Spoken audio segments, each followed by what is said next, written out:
আমি জোহরের সুন্নত নামাজ 4 রাকাত নিয়ত করেছি, ইতোমধ্যে জোহরের ফরজ নামাজ শুরু হয়ে গিয়েছে।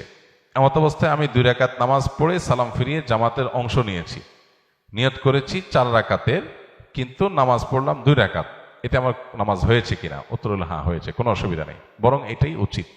ইদা উকিমাতুস সালাহ ফালা সালাতা ইল্লাল মাকতুবা, নবীজি সাল্লাল্লাহু আলাইহি ওয়াসাল্লাম বলেছেন, ফরজ নামাজের একামত যখন শুরু হবে তখন আর ফরজ ছাড়া আর কোনো নামাজ চলবে না। চলবে না মানে তখন আর কোনো নামাজ স্টার্ট করা উচিত না। এখন কেউ 4 রাকাত সুন্নতের নিয়ত করছে, 2 রাকাতের বৈঠকে একামত শুরু হয়ে গেছে, তখন সে সালাম ফিরে নামাজ শেষ করবে। নিয়ত করছে 4 রাকাত, পড়ছে কয় রাকাত? 2 রাকাত। প্রতি 2 রাকাত ফরজ নামাজের বাইরে সব নামাজগুলোতে প্রতি 2 রাকাতের পর একটা কি আসে? স্টেশন আছে, চাইলে সেখানে ক্লোজ করা যাবে। এর কারণে কোনো গুনাহ হবে না, সেজদা সাও দিতে হবে না। তবে 4 রাকাত সুন্নত তো আর আদায় হলো না, এটা আপনি ফরজের পরে 2 রাকাত সুন্নতের পরে সুযোগ থাকলে ওই 4 রাকাত সুন্নত আলাদা করে আপনার আদায় করা উচিত, সেটা ভিন্ন বিষয়, কিন্তু আপনার নামাজ হয়ে যাবে, 2 রাকাতের সওয়াব আপনি পাবেন, যেটা হয়ে গেল। আমার বিয়ের পূর্বে আমি আমার বাবা মাকে স্পষ্টভাবে নিষেধ করেছি তারা যেন কোনো প্রকার যৌতুক গ্রহণ না করে। বিয়ের সময় আমার শ্বশুর বাড়ি থেকে কিছু আসবাবপত্র দেওয়া হয়, যা সম্পর্কে আমি জানতে চাইলে আমাকে আমার বাবা মা জানায় আমার শ্বশুর তার একমাত্র মেয়েকে উপহার দিয়েছে। পরবর্তীতে পারিবারিক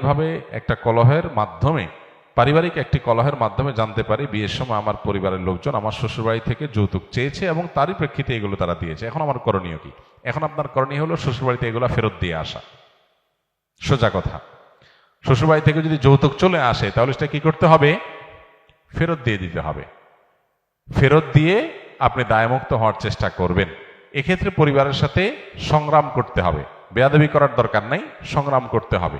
নিজের আদর্শকে কোন অবস্থাতে জলাঞ্জলি দেওয়া যাবে না, সেটা প্রয়োজনে আপনি বিভিন্নভাবে করবেন। আর যদি মনে করেন যে এখন জিনিসপত্র ফেরত দেওয়া কঠিন হবে, তাহলে এটার যে মূল্য সেটা বিভিন্নভাবে আপনি একসাথে না পারলে কিস্তিতে দিয়ে হলেও পরিশোধ করে দিবেন, তারপর শ্বশুর এগুলো ফেরত দিতে হবে। এগুলো জায়েজ নাই।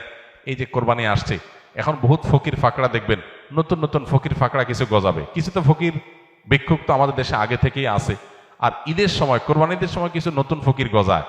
এরা মানুষের কাছ থেকে ভিক্ষা চায় না, এরা শ্বশুরবাড়ি থেকে কোরবানির ছাগল চায়, গরু চায়, গরুর রং চায়, কল্লা চায়। এগুলো এক প্রকারের ভিক্ষুক। তো আল্লাহ তাআলা এই ভিক্ষুকদের অভাব দূর করে দেখ, তাদের মানসিকতা আল্লাহ সংশোধন করে দেখ। আমার বিয়ের সময় আমার স্ত্রীর বয়স কম হয়, ইসলামিকভাবে কালিমা পড়ে আমাদের বিয়ে হয়, কিন্তু বাংলাদেশে প্রচলিত আইন অনুযায়ী বিয়ের কার্যক্রম করা হয়নি। আমার বিয়ের সময় আমার পরিবারের মুরব্বীগণ আমাদের দেনমোহর ধার্য করে 5 লক্ষ টাকা। বিয়ের 1 বছর পর যখন আমার স্ত্রীর পূর্ণ বয়স হয়, তখন বাংলাদেশে আইন অনুযায়ী কাবিন করার বিষয়টি আসলে আমার বাবা মা আমাকে জানায় কাবিনের দেনমোহর 2 লাখ টাকা ধার্য করা হয়েছে, যা আমার মনে হয় আমার স্ত্রীর সাথে প্রতারণা করা হবে। আমরা ইসলামিক নিয়মকে প্রাধান্য দিতে চাই। এই বিষয়ে আমার বাবা মাকে বোঝানোর চেষ্টা করি, তারা বুঝতে চাচ্ছেন, আমার কি করব? খুব সহজ হিসাব তো, 5 লাখ ধার্য করছে, বাপ মা 2 লাখ বলতেছে, বলুক, আপনি আর 3 লাখ দিয়ে দেন, তেলিত হয়ে যায়। এ তো জটিল কোনো বিষয় না। নিজের বেস্ট ফ্রেন্ডকে বিয়ে করা জায়েজ হবে কিনা? বেস্ট ফ্রেন্ডের সংজ্ঞা কি? কোন ফ্রেন্ড, ছেলে এবং মেয়ে যাদের মধ্যে বন্ধুত্বের সম্পর্ক আছে, নাম দিয়েছেন বেস্ট ফ্রেন্ড, গুড ফ্রেন্ড বা ভালো বন্ধু। তার মানে কিছু খারাপ বন্ধু আছে। মূলত একজন ছেলে এবং একজন মেয়ে, প্রাপ্তবয়স্ক ছেলে মেয়ের সাথে যদি বন্ধুত্ব হয়, এটা কোনো যৌন আকাঙ্ক্ষা, যৌন চিন্তা ভাবনার ঊর্ধ্বে উঠে কোনো বন্ধুত্ব হলে সাধারণত মনে করা হয় যে এটা বেস্ট ফ্রেন্ড। আসলে বাস্তবে এটা কাগজে কলমে আছে, বাস্তবে এর কোনো অস্তিত্ব নাই। যদি বলেন যে বাস্তবে এরকম আছে, তাহলে বুঝতে হবে তাদের দুজনের একজন অথবা উভয় অসুস্থ, তাদের শারীরিক ট্রিটমেন্ট করতে হবে, কারণ আল্লাহ তাআলা সৃষ্টি করেছেন এইভাবে। সো এই বেস্ট ফ্রেন্ড বলতে আসলে কোনো কিছু নাই।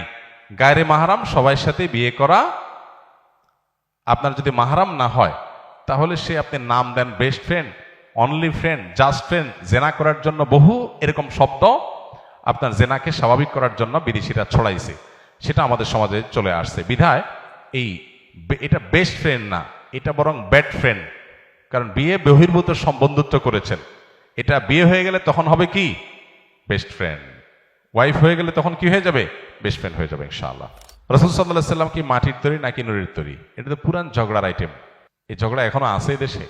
রাসূল আকরাম সাল্লাল্লাহু আলাইহি সাল্লাম মানুষ ছিলেন, এই ব্যাপারে কোনো সন্দেহ করার সুযোগ নাই। কোরআনে বারবার করে তাকে মানুষ হিসেবে আখ্যায়িত করেছেন। কুল ইন্নামা আনা বাশারুন, হে রাসূল আপনি বলে দিন যে আমি তোমাদের মতো মানুষ। মতো মানুষ বলতে মর্যাদার দিক থেকে আমাদের মতো না, সৃষ্টিগতভাবে আমরা যেরকম মানুষ, তিনিও মানুষ। আর মানুষকে আল্লাহ তাআলা কি দিয়ে তৈরি করেছেন?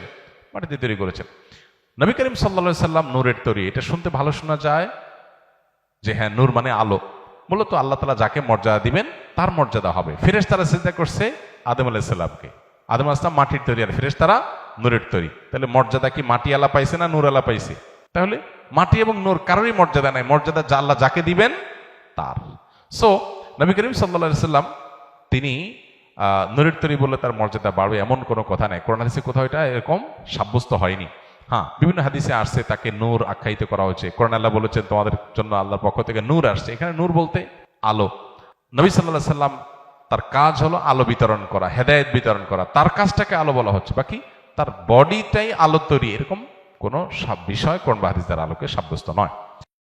আসুন্নাহ ফাউন্ডেশন, উম্মার স্বার্থে সুন্নাহর সাথে।